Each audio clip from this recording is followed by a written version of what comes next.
Hey everyone, I thought I would give you a little look at what sewing supplies I took with me on holidays. So some of you who've been watching my videos for a while will know that sometimes I take crates upon crates of fabric because I don't know what project I'm going to work on, particularly if I'm doing a project like Roxy's Journal of Stitchery, where we don't know what the prompt's going to be, and so I like to have possibilities. For this particular holiday, we were just travelling in one car with the dog's bed, all the dog supplies, holiday supplies, food, etc.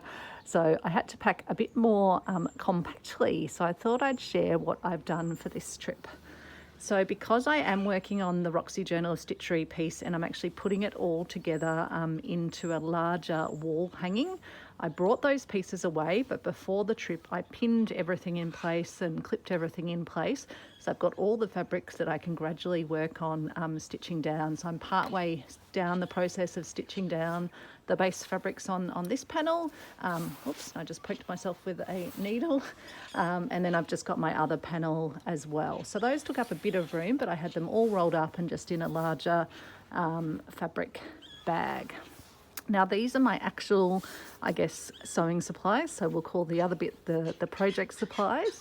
And I've just used some cosmetic bags or toiletries bags that I had in my bathroom cupboard that weren't being used as toiletries bags. So I thought I would repurpose them as little stitchery bags. So the great thing is they're like little packing crates. So they will hold things very compactly in a tight space. So you can fit a lot into them. And because they zip open, you can then, I guess, have them open when you're wanting to get your supplies out. So in this tiny, well, it's pretty small, little case, it's got a little pocket with a lovely quote, "Somewhere, something incredible is waiting to be known." And so I've put some of my little hexagons in here, which still have their little Epiflex templates in them. So they need to be sewn together and then like these ones that have been sewn together. So I bought those away because they're something I can always sort of work on just in little intervals.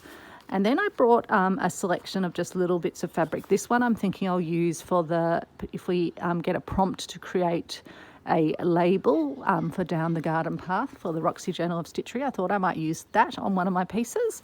And then I just brought away a few other random bits and pieces that were floating around my desk. So I love this water lily. I've got some scraps from the little vintage applique hand towel that I took apart yesterday for the project that I've just shared.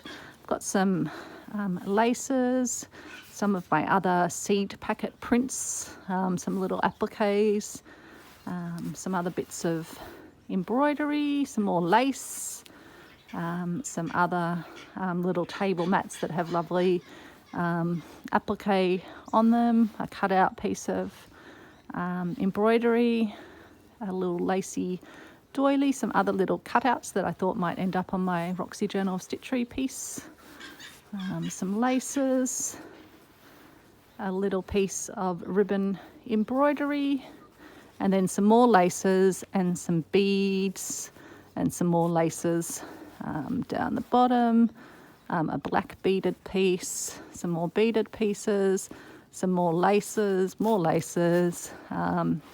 including some pink lace down there, and some little, other lacy scraps. So as you can see, you can fit a lot into one of those packing cubes. So I'll have to put that back at my leisure, even little scraps like that one.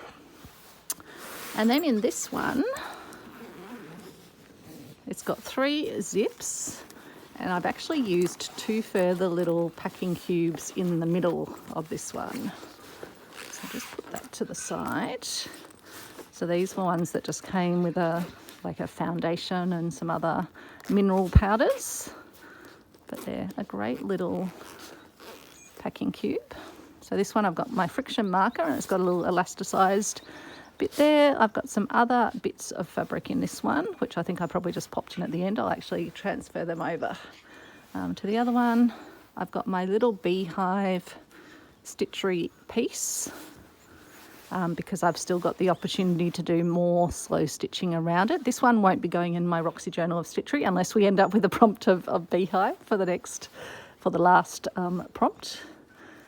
So I'll pop that over there actually as well. And then I've got some other little bits of lace. I've got a few spare bits of cardboard to wind around. I've brought away some wools because I had a little project that I thought I might share with you if I get time, which might be a nice project to incorporate in your next Roxy Journal of Stitchery, the treasure hunt piece.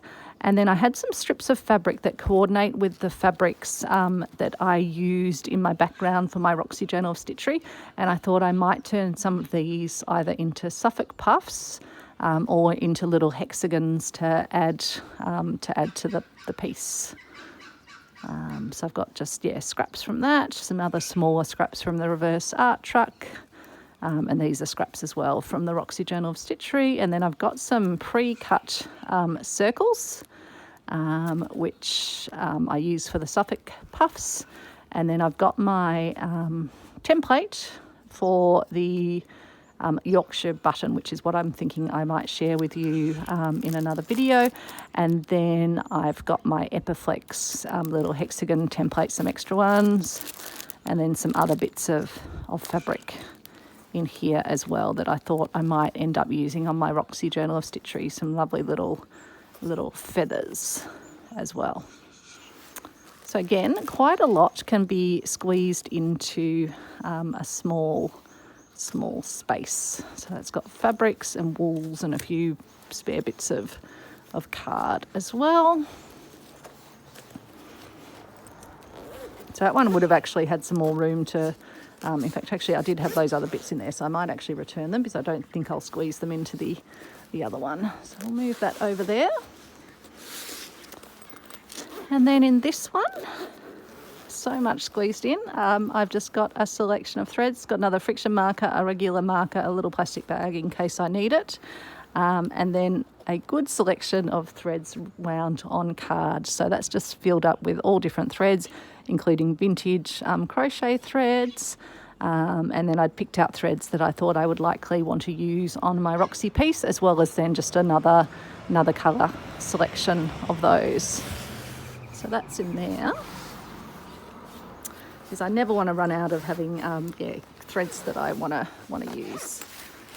So in here I've just got my mixed beads, which if you've watched my other videos you would have seen them. So, and someone gave me a great suggestion, which I haven't done because I don't have any felt with me, to put a piece of felt in here so the beads don't roll around so much. And then I have my beads in here, and as you can see I've been putting a few little treasures that I picked up from the beach. That one's ended up with a little sequin in it. That's funny. So beautiful little, oops, sorry, I'll hold it up where hopefully you can see it, a little glistening shell, and some other little bits of beachy treasure, shell that almost looks like teeth. Little set of teeth.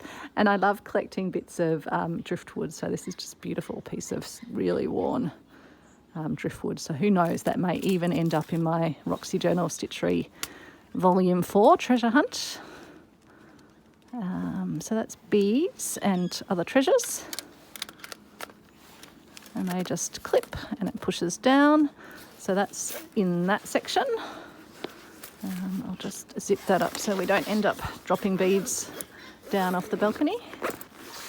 And then in the middle section I've got my scissors, I've got my little magnetic needle case, and then I've got a bunch of these variegated thinner cottons because I thought they could be useful for stitching down. I've got a pen and a little notebook where I can put in any ideas I've got for future stitcheries. And then I've got a few other needles and some of those ones that you get sometimes at hotels with sort of pre-threaded needles. So just brought those away in there. And that's where I've had then those other little packing cubey bags in that. And then on this side I've got a few more fabrics. These are just some squares of fabric from the reverse art truck that I've got another little project idea for those. I've got a bunch of threads that I got with an embroidery kit at an op shop, which I thought would just be handy to draw from if my other collection of threads didn't have what I needed. This one I actually found, I don't know how it got in there. It was in the bag that I take when I'm walking Travis the dog. So yeah, I got here and I was like, what's that doing in there? So somehow a little thread sorter had ended up in that bag. And then I've got one of the little vintage embroidered pieces that I'd used recently in one of my projects back at home. That is also in here in case I want to use that as my Roxy Journal of Stitchery down the garden path piece. And then over on, actually I'll just put those out of the way. Over on this side, I've got in the plastic pockets just a variety of other regular, they're vintage because they're from Alex's mum, just other regular threads to use for stitching down, just in a variety of colours that I thought I would need for my Roxy Journal of Stitchery piece. And then I've got a cute little tin that has some of the beads that I got recently with my the bridal wear haul of goodies. So I've got those just in there. They could go in the other beading tin, but I just think this is such a cute little tin. We got it in Europe on one of our travels. And then I've got 2 thimbles in here as well. So that is the extent of my sewing supplies. It's been well and truly extensive enough so far to do everything that I needed it to do. But I just thought that might give you an idea. I really recommend using these sort of packing cube things, and if you can repurpose ones from cosmetics or toiletries, it's a great thing to do. So hope you're having a great day. Hope that gave you some ideas, and take care. Bye everyone.